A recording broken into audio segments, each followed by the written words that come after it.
Babe. Baby. Mambo.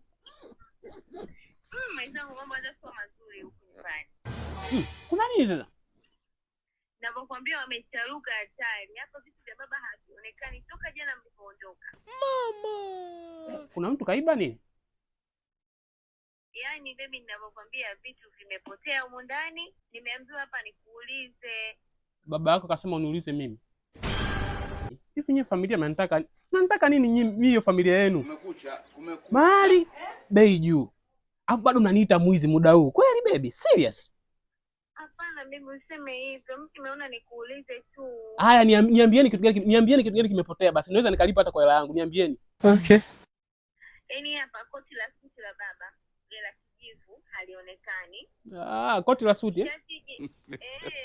Shati lake jeupe ile la draft. Na suruali ya blue. Halionekani. Alafu babe, nakumbuka mlikuwa mnakula na baba pale mtaani. Tulikula wawili, mimi na mzee tu. Sasa sahani ile ulikuwa unalia wewe haipo na wala vijiko havionekani. Sahani na vijiko vyote havipo?